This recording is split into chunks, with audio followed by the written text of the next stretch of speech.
Let's go. Let's go. Happy Monday, everybody. Welcome. Happy Monday. Happy Monday. Matt, happy Memorial Day. I see you on the call, man. Happy Memorial Day from YouTube. Man, so if you're on this call tonight, you're serious about your business. I'll tell you that. You are serious about your business. I will tell you that.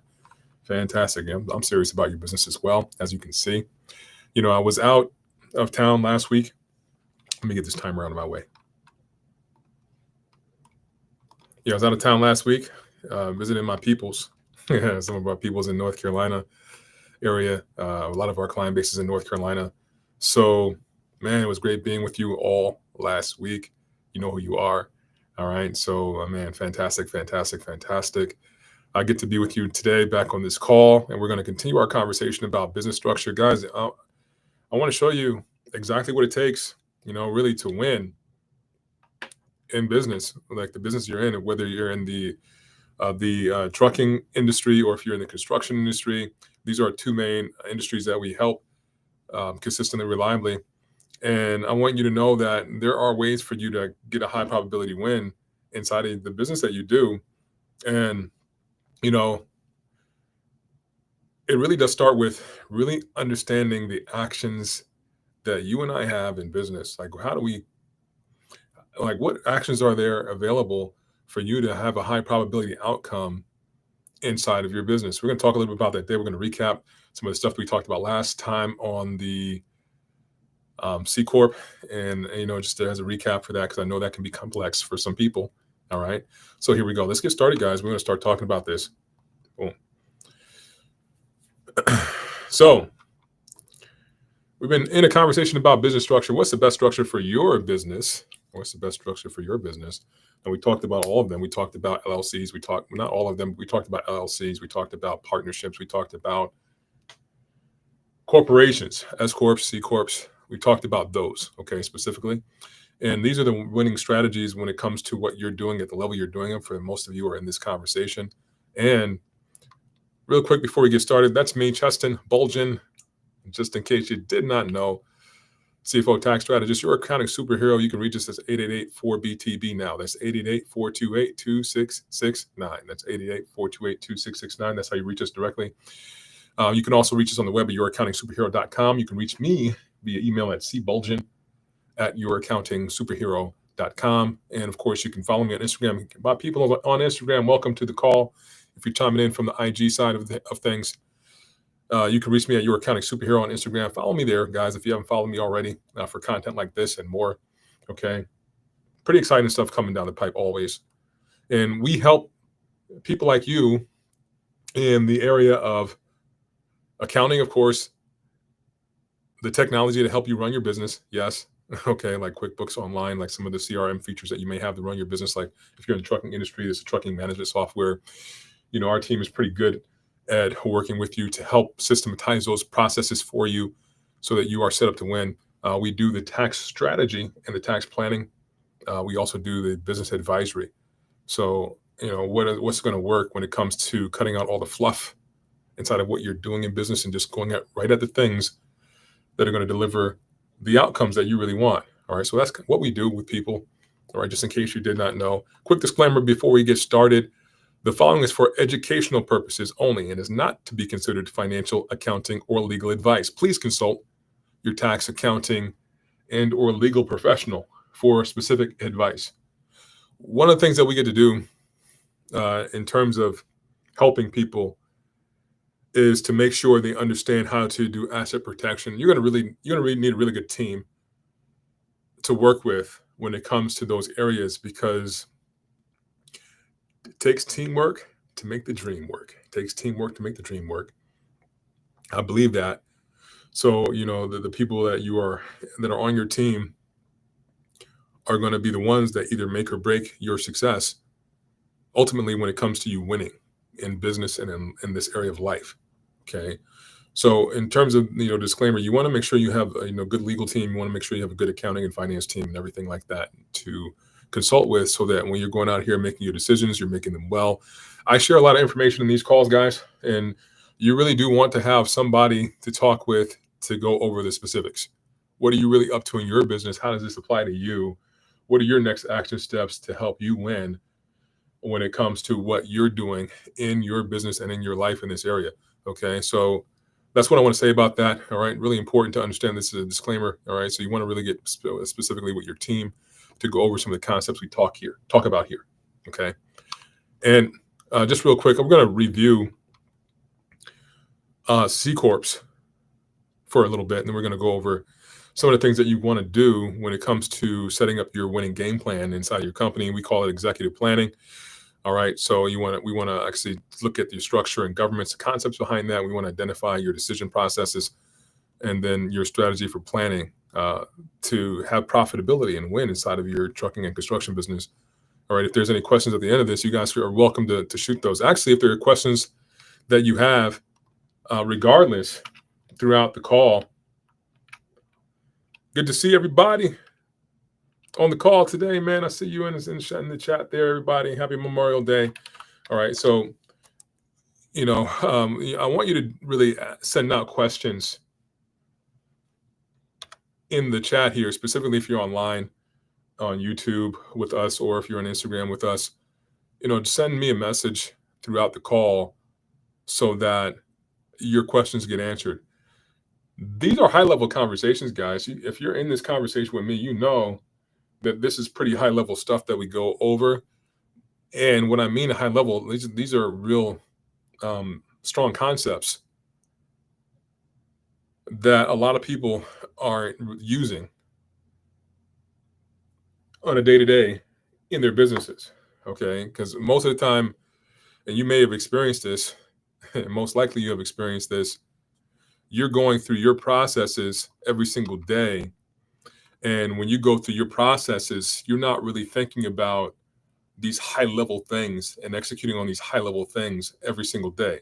These are the important things that want to be delivered that often are not delivered because you get caught up in the day-to-day, putting out fires, making sure that your drivers have all the dispatch information, making sure that all the equipment is running the way that it needs to run, or the job sites are taken care of. It's pretty much a management process that a lot of businesses are going through, like especially business owners. You're taking care of the management part of it. And these important aspects of it, they don't necessarily get taken care of at the high level. And because of that, most businesses that don't process and think this way, they don't process it like this, they don't think this way, and they don't execute on it, definitely don't execute on it, okay? They're missing out on the next level of growth. This economy is headed in a new direction, guys. So a lot of the things we share here can help really shift the way that you and I think toward business and how we have longevity inside of business to weather whatever storm, because these are principles that withstand any economy. They withstand the storms that you may go through as things shift, that they occur to shift, like outside of you, like the economic conditions, the people, the personnel. Guys, we're looking at technology and how it's being transformed today. There's a whole new world that we're looking at right now. And how are you going to be able to have a high level process? You want a high level process that you can rely on consistently. All right. This means like day in and day out. If you need to take time on a weekend to say, okay, well, okay, let's look at the high level for my business. All right. How are we making our plans? How are we executing this week? What are our real decisions? What are we moving toward? What's our outcomes? What game are we playing for the next 30 days to reach an objective? What objective are we looking to reach? Okay. So if you're not really in the process of doing this, I really do invite you to implement these processes so that you're operating at a high level inside of your business and always executing on that future that you want to create, the one that you want to live into. Okay. Hopefully that makes sense, guys. It's going to be super important as we get into this conversation because I'm going to be talking about some planning, executive planning, and these are things that a lot of people just don't really do, let alone understand. Okay. So I want you to really get this, is what I want to say. Okay. All right. So let's get back into it. Real quick recap on what we talked about before when it comes to C Corps. Okay.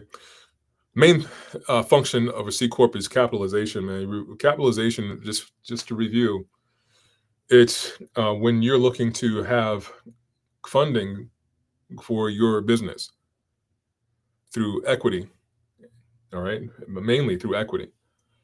So if you see publicly traded companies have to be a C Corp structure for them to sell shares of stock on an open exchange. Okay. I mean, this is what the C Corp is really for. This is what it's designed for. Okay. And we talked about that last time we were together on the call. C Corps are really great for this. All right. They give another layer of separation between you and the business, but specifically when it comes to taxes. Okay. It has its own tax obligations. Whereas if you're operating within an LLC that is being treated as maybe a partnership, or even if it's treated as an S Corp, these entities don't have their own tax obligation. However, they have a tax filing obligation, but they don't have an amount that they're going to pay from the federal level for the most part, well, all the way across federal level. They don't have a tax obligation that they'll pay. All right. They're not obliged to pay any taxes. All right. And on a state level, there might be some things that you're looking at when it comes to annual renewals, because there's franchise tax, right? And that's not based on any type of, well, I can't say it's not based 100% on income, because sometimes your income does impact the amount of franchise tax you pay depending on the state that you're in. And what I want you to realize that C Corps put you in a realm where it is complete separation when it comes to taxes, because it has its own tax obligation. Whereas the other entities are what we call pass-through entities. And pass-through entities means that that entity does not have any tax obligation when it comes to paying taxes. It has deferred or passed through the obligations to the owners, shareholders of that entity, and to be handled at the individual level. I'm hoping that that's very clear, because it makes a tremendous difference. Because when we're dealing with C Corps, we talk about double taxation. And that's why, because the corporation is going to have its own set of taxes to pay to the government. And then whatever income you extract from that business, you also have obligations to pay taxes on that income you extract from the business as well. So that's double taxation.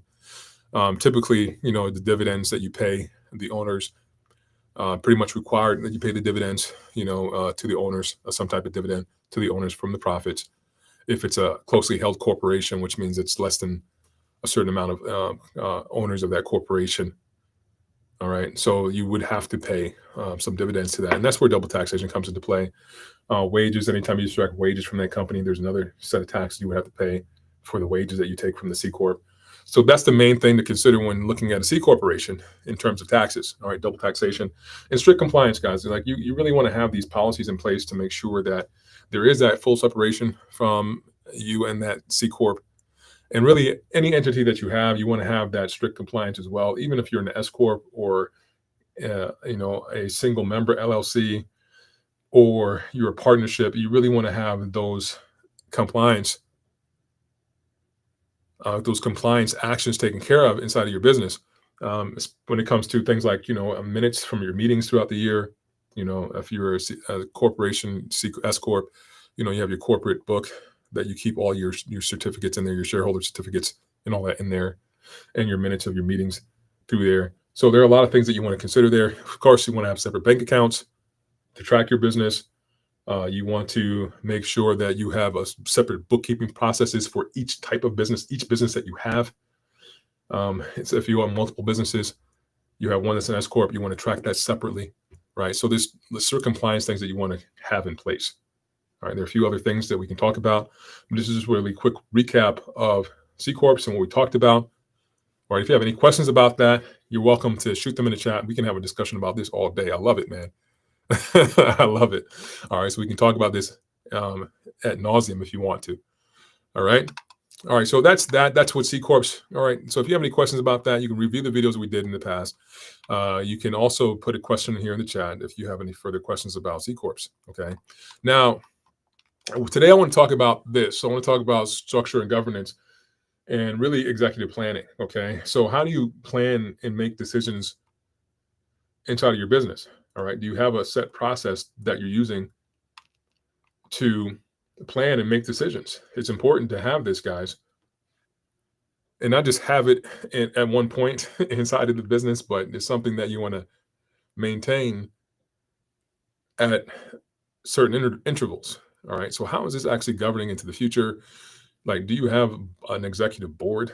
Do you have that team that we're talking about? Is your team a part of what you're doing? All right. And like, how are you going about making decisions? Now, a lot of people want to get into business because they don't like red tape. If that's you, if you're somebody who got into business because they don't really like red tape, you can go ahead and put a 1 in the chat. When I say red tape, it just means that you hate having to deal with other people. You want to be free to make the choices on your own and build your business and your life as you see fit. That's me particularly. I love the freedom. I love to be able to make those decisions. That's how I'm built, right? So if I have other people in the mix, it could seem as a detriment. It could slow me down, right? When I'm making these decisions for my business. Now, if you're like that, I invite you to, go ahead, put that 1 in the chat if that's you.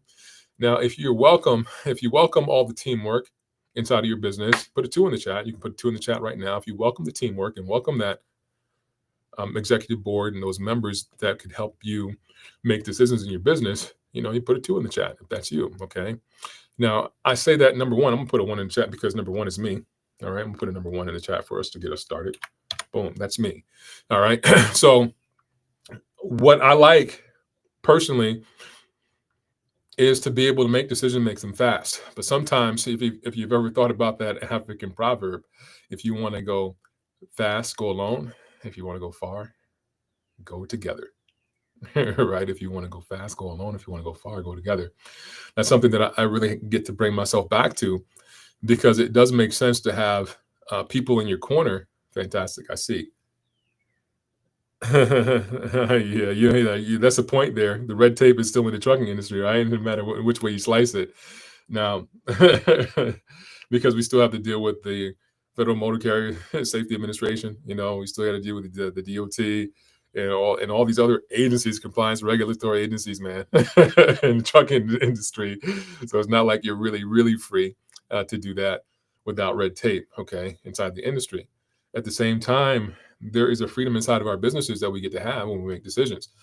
And the partnership that's available with, a brain trust, sometimes it's called a mastermind. You can look at it from that perspective, a mastermind that you can be a part of to make sure that when you are making decisions moving forward in your business, you are getting the most of those resources available, of that mastermind, of that team to help you win when it comes to decisions that you make, especially when it comes to high level decisions.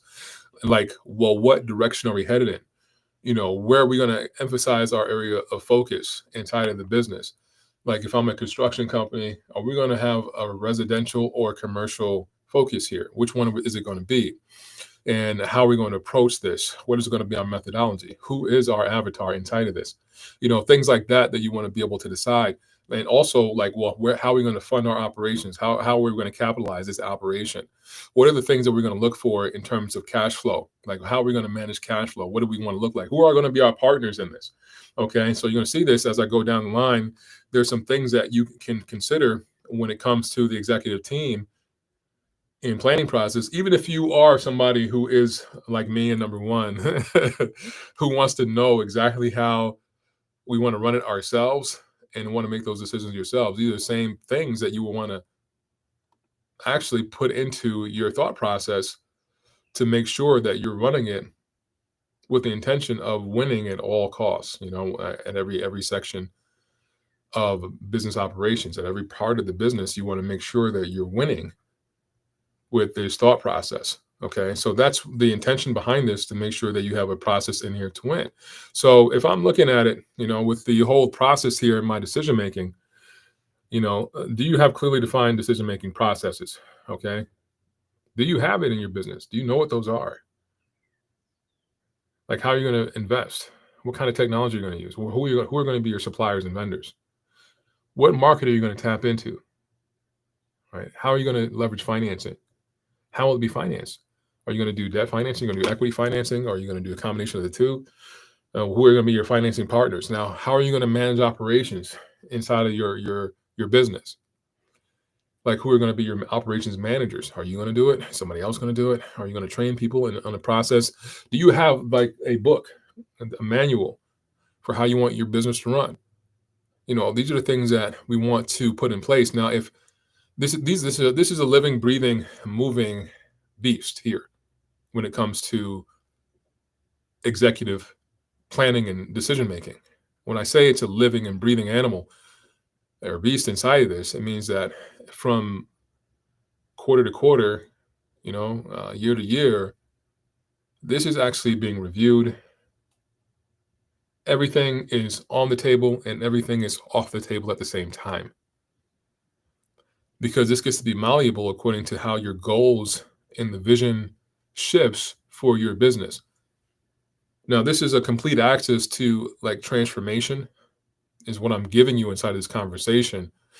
And when I say I'm giving you a complete access to transformation, there's going to be an adaptability to any type of market that you will strengthen by having this process in place and having good team members on your side. So I know that for me, I get to be a partner with a lot of different businesses because, people hire me as an outsourced CFO. So my gift is I see things that other people won't typically see when it comes to finance, business, compliance, and profitability, and things that will be a detriment to that and all down the line. So I'll see things like when they're off, something's not being tracked properly. Sometimes you might be getting into trouble and you might not see it. We call it blind spots. My value is to eliminate a lot of the blind spots when people are operating their businesses as a CFO. All right. So it's a gift that I have. Right. But other people have other gifts. There are other gifts that other people have. If you haven't been operating, with the team, you might want to make sure you take advantage of those gifts and those talents of other people that could be in your circle. It doesn't necessarily have to be me. You don't have to necessarily pay me, but you want to have somebody good in your corner so that you can eliminate a lot of the blind spots and make these types of decisions in these specific areas and more. Do you know that when I see people, when they operate their business, they don't have an onboarding process for everybody that comes on to their company, be it employees, 1099 contractors, when it comes to their suppliers and vendors, right? There's no vetting process. And, there's no one who's really accountable for it inside of their business. And that would be a big mistake to not put into place, because nothing is random. Okay. I want to be straight with you. Absolutely nothing is random. All right. Everything has a mathematics behind it. When I say that, what I mean is like, okay, this action leads to this outcome. This action leads to this outcome. This inaction leads to this outcome over here. Okay. If I take this on, then there's going to be an impact somewhere down the line that I can pretty much guarantee. If I'm actually doing the thing by design. So if I'm taking on a vendor or supplier, Well, I want to know, is this partner actually going to do what they said? What's their track record for doing what they said? I'm not going blindly into it. I have a specific intention in mind by taking on certain suppliers because, especially in the beginning, like if you've been in business for, I guess, 7 years or less, you're still in like those early stages where you're figuring out, well, who is it that really works well with you. If you are somebody who's been in business for 10 years or more, it's been like, okay, this is some things are like secondhand to you when it comes to working with the people. And have you identified what those things are? Like one, two, three, four, five, these things about people that you work with. Okay. And because if you have these processes in place, you will eliminate a lot of the suffering down the line. Okay. Because you won't be blindsided by things that you didn't expect, like partners not really coming through for you when you really are leaning on them to come through for you, or when their prices go out the spectrum of what works for the business profitability. Like, well, how are you going to pivot? And how are you taking on new partners inside a business that will help you refine the way that you get to run your business? Because those are key considerations that you want to have to make sure that you're always setting yourself up to win consistently and reliably down the board, down the line. Okay. Hopefully, what I'm saying is making sense to you, because these are crucial components to your business processes that want to be put in place. Everything matters or nothing does. Okay. Everything matters or nothing does. So what I'll see is typically people won't have those processes in place to just kind of take people on. They won't have like contact information, addresses. They won't have contracts associated with it that they've read to understand the nature of the relationship. And because of that, they'll be blindsided by things that they don't know about later on down the line. And it's a suffering. Okay. But if you know these things up front about the partners that you take on, and you have a process to onboard them systematically, it's okay. Where are their contracts? How much do they say we got to pay them? What are they actually providing for us? What are we expecting for them in terms of like the flexibility in this arrangement? Like if you're in trucking industry, you take on factoring partners a lot of the times. And okay, well, are they going to allow me to do what I need to do? Are they going to allow me to still pull freight or handle customers that I don't want to factor versus the ones that I do? What are the real fees behind that are not upfront that I need to see? Who are the contact people I need to speak with? Who are the key contacts in that company I need to speak with the billing? What are those email addresses? What are those phone numbers? All of that wants to be in place so that you can operate with speed and efficiency. Like you know exactly what you're doing and you can run at a high pace, which is essential for winning in business. You ever watch football games? Some of the guys like football people, man. I haven't really been into football for the last few years because I've been focused on other things, right? But I used to play. Like I used to play, high school, college football, all that stuff, man. I used to watch football a lot. And one of the things I was privileged to be a part of is just understanding what it takes to lose. Because my high school team was 0-8, man. Like my senior year, 0-8. We lost every single game, man. Every single game. I was fortunate for me that I got a scholarship to go to play at a Division I school. How does that happen, right? You have an 0-8 team, and you find a kid on an 0-8 team, say, "Hey, man, let's give this kid a scholarship, right, to go to a Division I program." But when I went to the program, I realized, wow, there were some things that really traditionally went into winning. And one of those things was speed, right? Like not just speed from like the individual person to being fast, but speed because systematically we are built for it. We're built for speed. Like if you hit the plays at the timing of the plays get right where they need to be, then then I used to do that too. I used to box. My back says he's a boxing guy. I've done a lot. I fought in the cage and all that, man. When boxing took me into the cage and all that other stuff. The same things apply, by the way. It's like technique and and eliminating all the extras when it comes to movement, so that speed is available. So the person who's going to be fast, like position to actually take advantage of the opportunities when the top opportunities present themselves, is going to be key. And that's anything across the board when it comes to winning. So if you're going to go out and make sure that you are winning inside of what you're doing, then it's going to be essential for you to have the components that would make speed available. Well, how do I make speed available? Well, systems make speed available. What kind of systems? Well, I have onboarding processes for each and every uh, partner that we take on in business. All right, that just makes it speed available because I already know the process. Everybody goes through it. Like, okay, this is for suppliers and vendors. This is the process I have over here.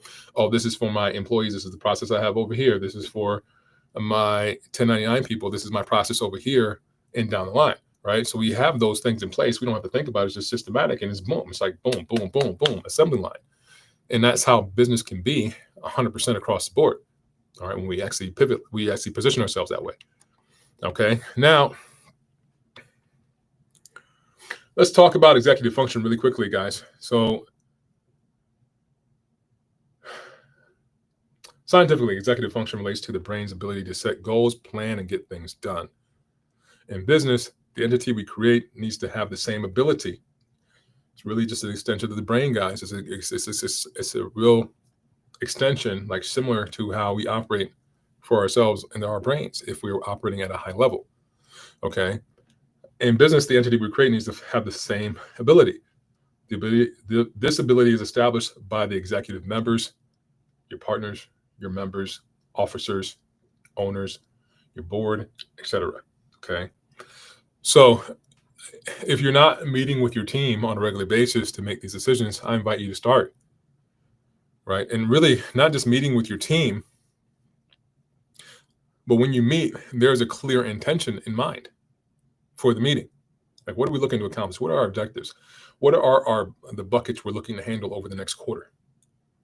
What are we looking to, how are we looking to drive this forward? What are the opportunities available to us? Where are our weaknesses that we can shore up, the gaps that we can identify in business? Okay. That's how you want to approach that. All right. Now, how is executive function established? Roles and responsibilities for leadership are agreed or voted upon.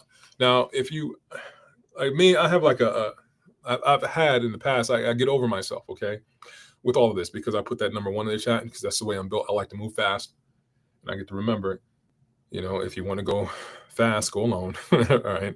But if you want to go far, go together. If you want to go fast, go alone. If you want to go far, go together. So I get to come back to myself and realize I want to go far. And I want to go far fast too. Right. So, well, how do I set myself up for that? Well, I have, specific individuals that we can actually pinpoint or designate or, nominate for positions to help us in business. They want to have the proper skill sets. And these members want to be voted upon with the team, the board that you already have. So if you're your own board, you only need one vote and say, yes, you're the person. Come on to my team. But then there's two of you. Then two of you will be able to vote from there on, and then more and more. Okay. And now, once you establish your team, guys, understand, like, when you're developing this team too, you want to have people with their specific strengths. Like I said, I see things. That's my strength. I see things financially that people don't see. So I'm a good CFO.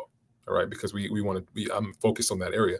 And you want to have other people that are really good at operations and everything else, and how these talents and these abilities kind of intertwine.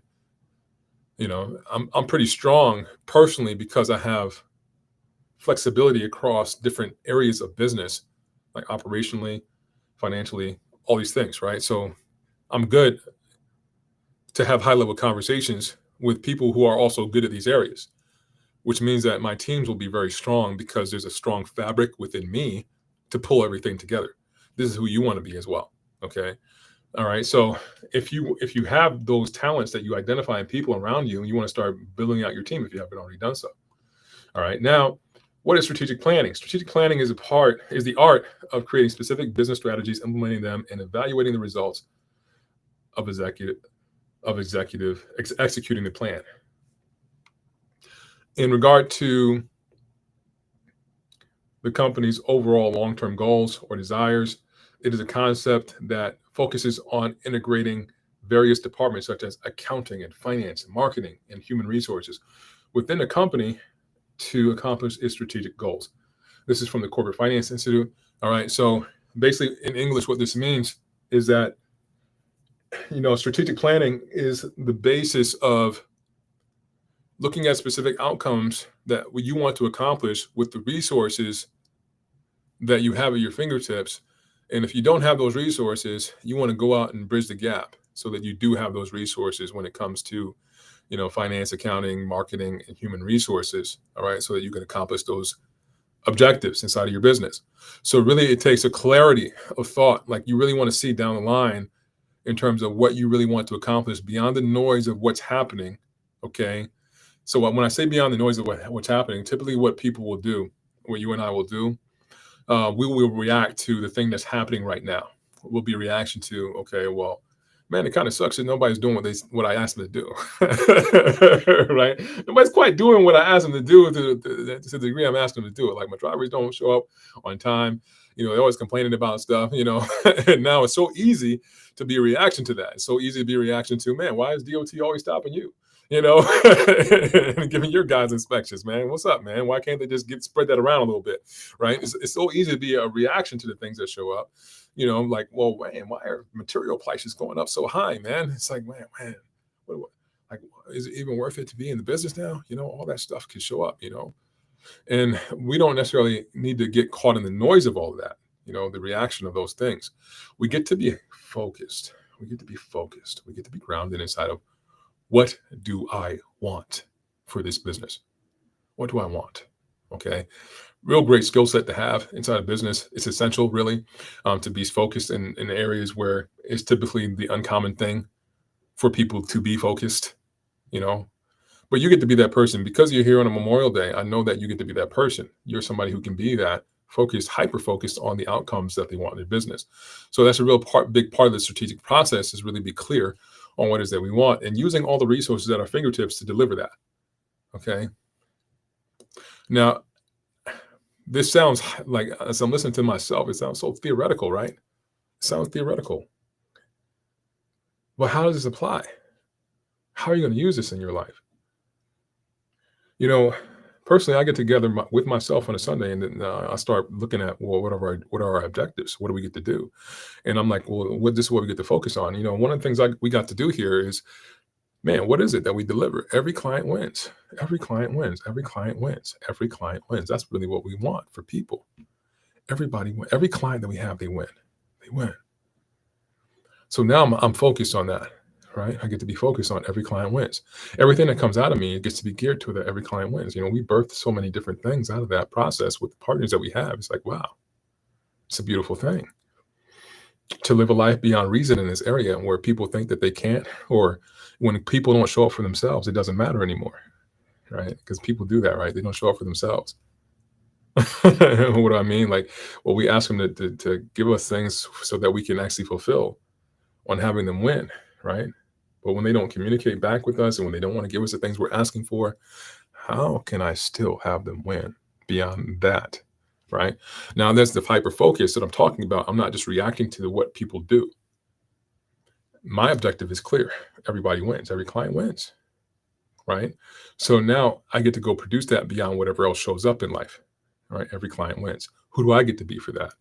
Who do my partners get to be? Who do my employees get to be so that every client wins? What have we not done yet? Forget about what they haven't done. What have we not done?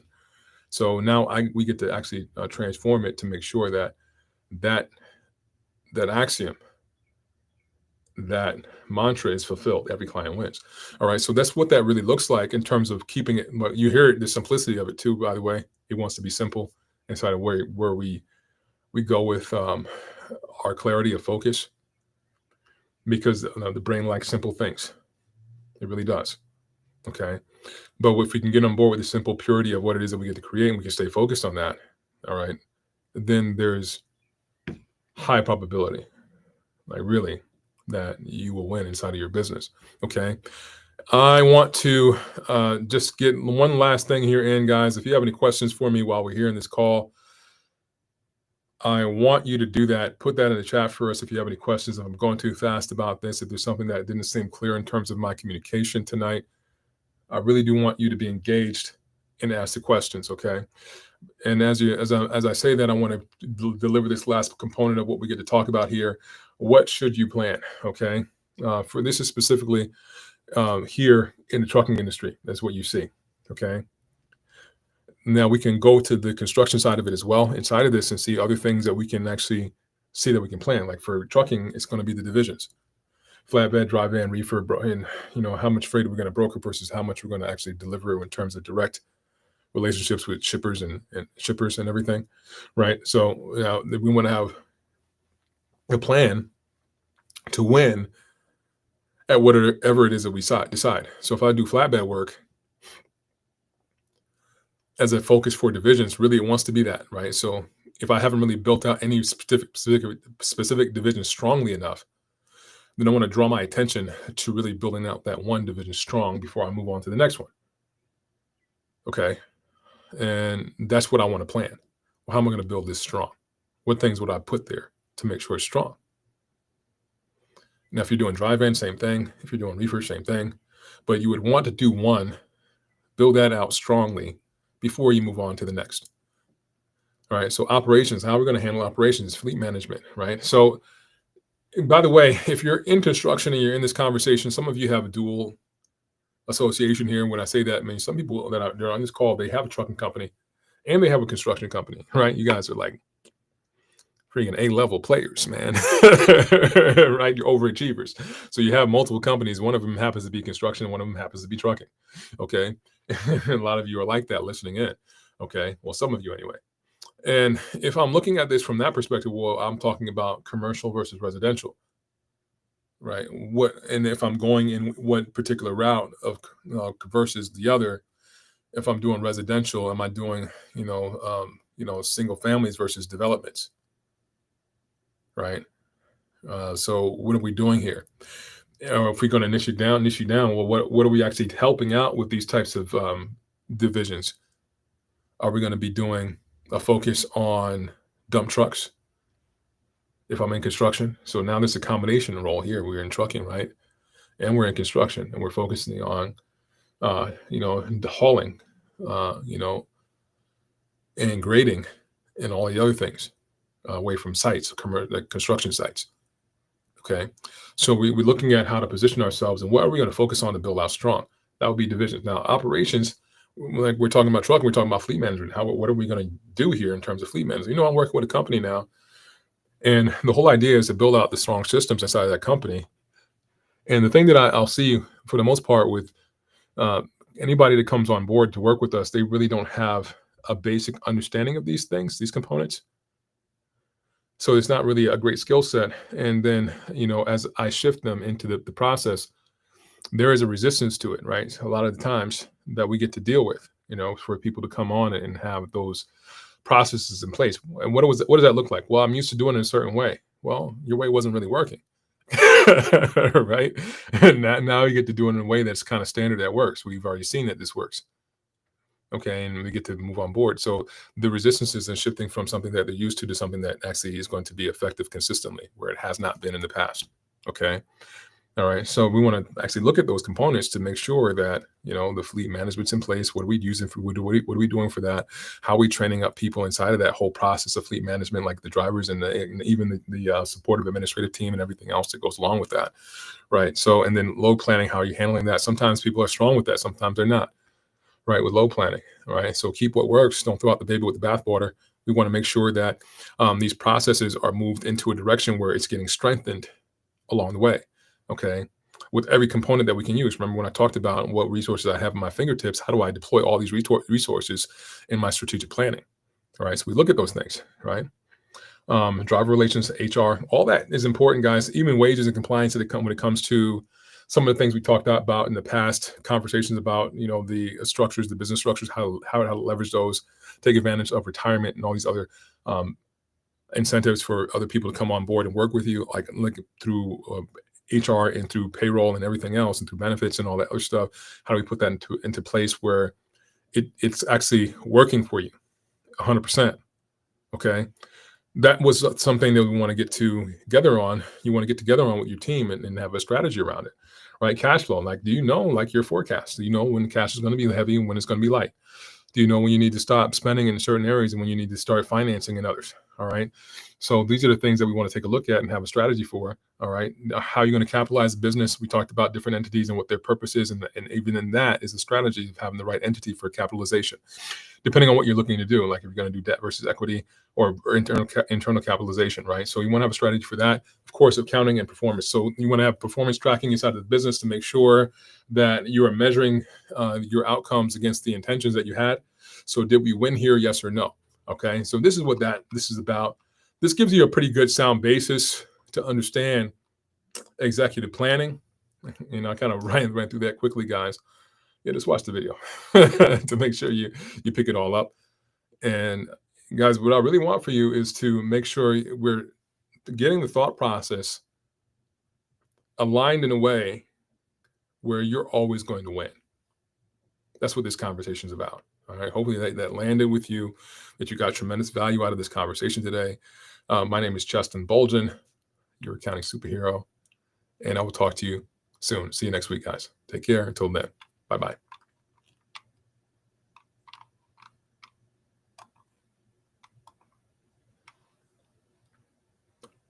Remember to put your questions in to the chat if you have any at all.